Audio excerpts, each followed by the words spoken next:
you thought they forgot about you. You thought they moved on, didn't you? Let me tell you something that's going to make your spine freeze and your blood run backwards. They didn't forget. They've been busy, real busy. While you were out here living your life, minding your business, they were doing something you never saw coming. They interviewed everyone, every single person you ever met. Your teachers from 3rd grade, that cashier you smiled at twice, your ex's mother, your childhood friend who moved away, the neighbor who watched you grow up, the boss who fired you, the therapist you stopped seeing, the stranger you helped that one time, every single person whose life even barely touched yours.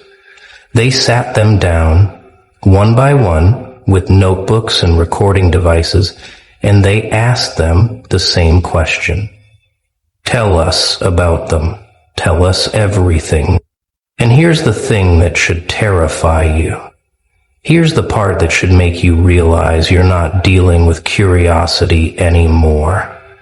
Every single person, from completely different times in your life, from different cities, different contexts, different versions of you, they all said the same thing, word for word, like they were reading from a script they didn't write, like something was speaking through them.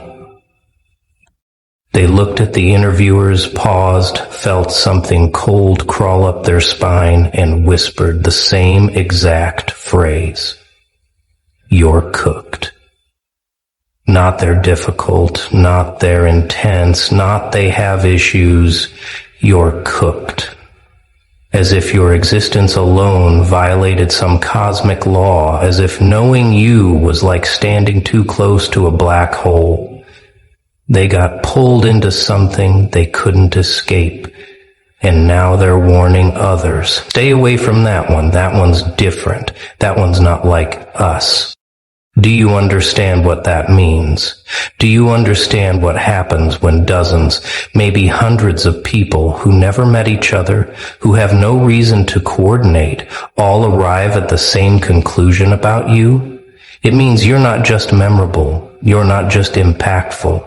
You're something else entirely. You've become the glitch in everyone's memory, the name that comes up in therapy sessions years later, the story people tell when they're trying to explain what real intensity looks like. You're not a person anymore in their minds.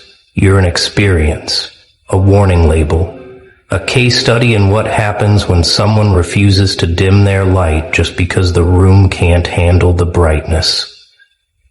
They didn't just interview people about you.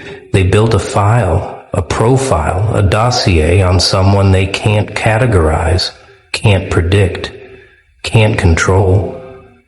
And every testimony made them more nervous, more confused, more afraid. Think about your kindergarten teacher sitting across from some investigator, decades later, still remembering your name, still remembering the way you looked at things differently, the way you asked questions that made adults uncomfortable. Think about that random person you met once at a party who you talked to for 20 minutes, and they're sitting there telling strangers, I never forgot them. Something about them felt ancient, like they'd lived 1,000 lives already. Think about your ex, the one who said you were too much, sitting there trying to explain why they still think about you every single day, why your absence haunts them more than your presence ever did, why they compare everyone they meet to you and everyone falls short. You're cooked, they whisper.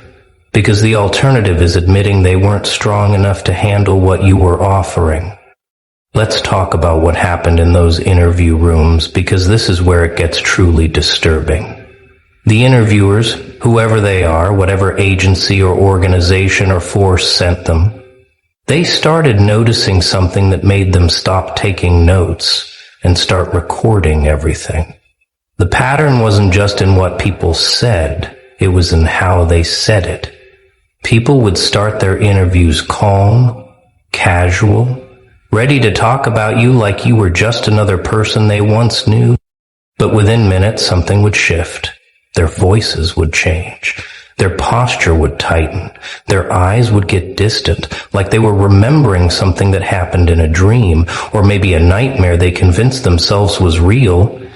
The interviewers thought they were collecting testimonies, but what they were actually witnessing was a mass psychological phenomenon, dozens of people independently describing the same impossible characteristics about you. The characteristics about you? Your high school guidance counselor, the one who told you to aim lower, to be realistic, they sat there and admitted something they never told you. They said they recommended you take easier classes not because you weren't capable, but because they were afraid of what you'd become if you had no obstacles. They saw something in you that reminded them of people who changed the world, and not always for the better. They saw someone who wouldn't just break rules, they'd rewrite them entirely. You're cooked, they said, because the system isn't built for people who see through it this early. The interviewer wrote down those exact words, then looked up and asked, "What do you mean by cooked?" And your counselor just stared at them and said, "You'll understand when you meet them. If you're lucky, you won't." That friend from middle school, the one who stopped talking to you for no reason, they finally told the truth about why they cut you off. They said being around you felt like standing next to a furnace, like your presence was so intense it made them question everything about their own life, their own choices, their own identity. They said you never judged them, never criticized them, but somehow your existence was an indictment of their mediocrity. They felt themselves becoming braver when you were around, felt themselves wanting to take risks they'd never considered before, and it terrified them. So they ran. They chose comfort over growth, chose safety over transformation. And sitting in that interview room years later, they admitted they think about that choice every single day. Wonder who they would have become if they'd stayed in your orbit. You're cooked, they said, because you make people confront the small versions of themselves they've settled for. Your first boss, the one who fired you after 3 months, they told the interviewers something that made everyone in the room go silent. They said they fired you not because of performance, but because you made the other employees start asking questions. Questions about why they were working so hard for so little. Questions about why the system was structured the way it was. Questions about whether this was really what they wanted to do with their lives. You weren't even trying to cause problems, you were just being yourself. But your presence was like a virus that infected everyone with possibility, with ambition, with the dangerous idea that maybe they deserved more than what they were settling for. Within weeks of you leaving, 3 other people quit. 2 started their own businesses. 1 went back to school for the degree they'd abandoned. You're cooked, your boss said, because you're contagious in ways that can't be contained. You're a catalyst that accelerates everyone's transformation, whether they're ready for it or not. The person you dated for 2 years, the one who said they needed space, they sat in that interview room and broke down. They told the interviewers they've been in 4 relationships since you, tried to find something that felt even remotely similar, and nothing comes close. They said loving you was like touching electricity, terrifying and addictive and impossible to forget. They said you saw through every defense mechanism they had, every mask they wore, every lie they told themselves, and instead of judging them for it, you just loved them anyway, loved the real them they'd been hiding from everyone else. And that level of acceptance, that depth of seeing, it ruined them for anyone else, because now they know what real connection feels like, and everything else tastes like cardboard. You're cooked, they whispered through tears, because you set a standard nobody else can reach, Because you love so completely it feels like a curse now that you're gone. Now here's where this whole thing takes a turn into territory that should make you question everything. The people conducting these interviews, the ones asking the questions, taking the notes, building this file on you, they started having problems. Real problems. The kind that make rational people question their sanity. It started small. One investigator mentioned having dreams about you, even though they'd never met you. Dreams where you were standing in a doorway made of light, not saying anything, just watching them. Another said they kept seeing your name everywhere, on license plates, in random conversations, written in graffiti, like the universe was trying to tell them something. A third admitted they started researching you outside of work hours, going down rabbit holes about your social media, your writing, your art, whatever traces of you exist in the world, and they couldn't explain why they were so obsessed. The lead investigator called a meeting, said they needed to talk about what's happening with this case, this assignment, this person they're all supposedly just gathering information about. And one by one, every single person in that room admitted the same thing. They feel watched. They feel like, they're investigating you. Even though that's impossible.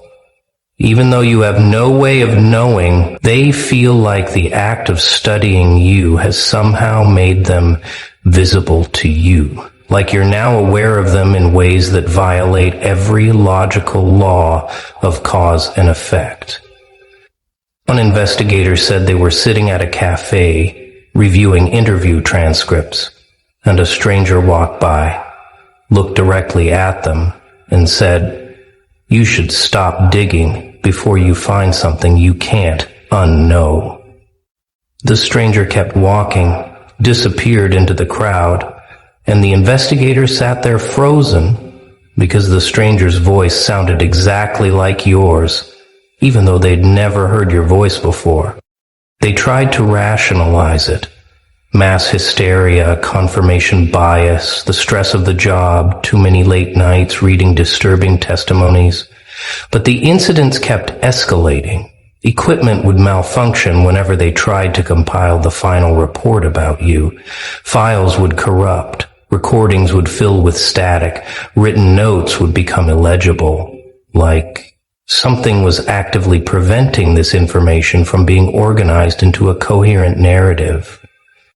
One investigator swears their laptop turned on by itself at 3 a.m, opened to a blank document, and words started typing themselves out. Just one sentence, repeating over and over. "You're not investigating me. I'm investigating you." They threw the laptop across the room, smashed it, never told anyone until that meeting. Thought they were losing their mind. But they weren't the only one. 3 others reported similar incidents, technology acting possessed, delivering messages that made no sense. The organization, whoever they are, they wanted to shut down the investigation. Too many anomalies, too many unexplained events, too many investigators asking to be reassigned. But here's the problem. They couldn't stop. Because every time they tried to close the file, archive the interviews, move on to something else, something would happen that pulled them back in. A new witness would come forward, someone they never contacted, saying they needed to add their testimony about you. Or an old interview subject would call them, panicked, saying they remembered something else, something crucial they forgot to mention. It was like the investigation had taken on a life of its own, like you had somehow infected the process of being studied, turned it into something organic, evolving, unstoppable. They weren't investigating you anymore. They were trapped in a maze you designed, without even knowing you designed it. And then came the testimonies that changed everything. The ones from people who claimed they'd never met you, but they knew you. A woman in another country said she'd been having visions of you for years, said she could feel your presence like a frequency she couldn't tune out. An old man said he saw you in his dreams as a child, said you told him things that came true decades later. A teenager said they started writing poetry one day and realized every poem was about someone they'd never met. Described you perfectly, down to details they couldn't possibly know. The investigators didn't know what to do with these testimonies.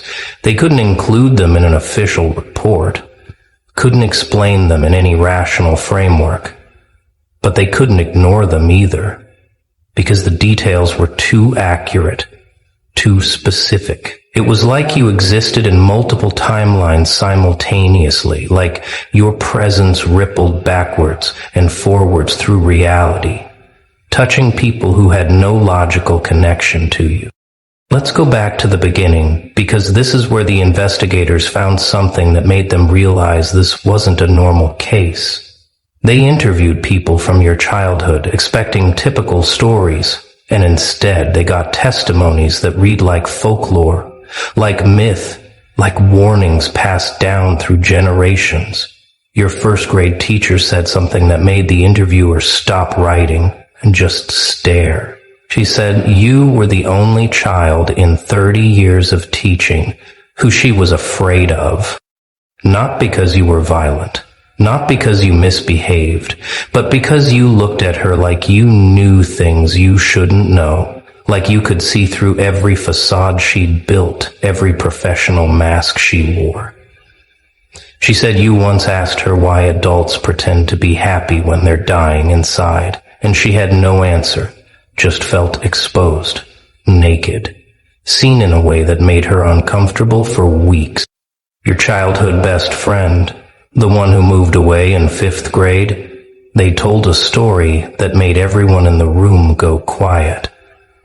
They said you used to talk about things that hadn't happened yet, but you talked about them like memories, like you were remembering the future. You told them about inventions that didn't exist, described technology years before it emerged, predicted events with unsettling accuracy. They thought you had a big imagination, played along, forgot about it as they grew older. But then those things started happening. Those predictions started coming true, and they remembered. They tried to find you online, tried to reconnect, but something stopped them every time. Fear. You're cooked, they said, because you've always been cooked. Like you were born already knowing how this story ends, and you're just patiently waiting for everyone else to catch up. The neighbor who lived next door to your family for a decade, they shared something that the investigators immediately flagged. They said strange things happened around you constantly. Electronics would malfunction. Lights would flicker. Animals would act bizarre, either completely drawn to you or terrified of you. No middle ground. They said once they saw you standing in your backyard during a thunderstorm, just standing there while lightning struck all around you, and you looked peaceful. Like you belonged in the chaos. They yelled at you to come inside, but you just turned and smiled and said, "It knows not to touch me."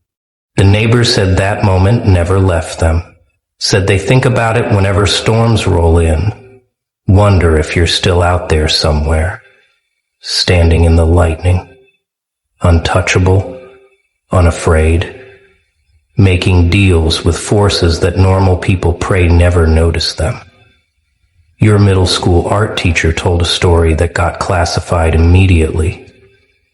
They said you created a piece for a school project, a painting that made everyone who looked at it feel something they couldn't name. It wasn't beautiful or ugly, it was just true in a way that hurt to perceive. The teacher said they kept it in their office for a week, and during that week, 3 people quit their jobs, 2 students transferred schools, and the teacher themselves filed for divorce.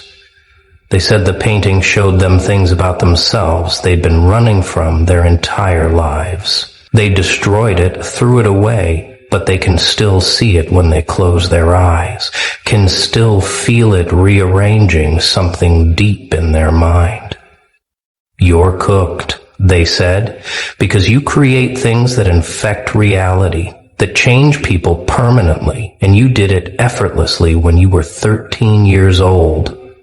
The school counselor your parents sent you to, the one who was supposed to help you fit in better, they told the investigators something that made the whole team reconsider what they were dealing with. They said in all their years of practice, they'd never met a child who analyzed them more accurately than they analyzed the child. You sat there for 6 sessions, answered their questions politely, and then in the final session you calmly explained their entire psychological profile, their childhood trauma, their failed marriage, their secret addictions, their fear of death. You weren't mean about it, weren't trying to hurt them, you just stated facts, like you were reading from a file. They stopped the sessions immediately, told your parents you were too advanced for traditional counseling. What they meant was you terrified them, made them feel like the patient instead of the practitioner. The investigators created a separate folder just for testimonies from people who'd been romantically involved with you, and reading through them was like reading horror stories disguised as love letters. Every single person described the same experience. Falling for you was easy, addictive, inevitable, like gravity pulling them into orbit around something massive and burning. But the aftermath, the after you, that's where they all fell apart. Your first serious relationship, the one from high school, they said loving you ruined their entire concept of love. They said you loved with an intensity that made everything else feel like background noise. You remembered every detail, every conversation, every dream they mentioned. You made them feel seen in ways nobody had before or has since. And when it ended, not because of anything bad, just because you grew in different directions, they said it felt like amputation, like part of their soul left with you and never came back.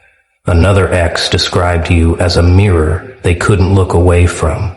They said you reflected their potential back at them so clearly it was painful. You saw who they could become and loved that version, supported it, demanded it. But they weren't ready for that level of growth, that kind of transformation. They wanted comfortable love, predictable love, the kind that doesn't challenge you to evolve every single day. So they sabotaged it, picked fights, created distance, blamed you for being too intense. And years later, sitting in that interview room, they admitted the truth. They weren't running from you. They were running from the version of themselves you made them want to be.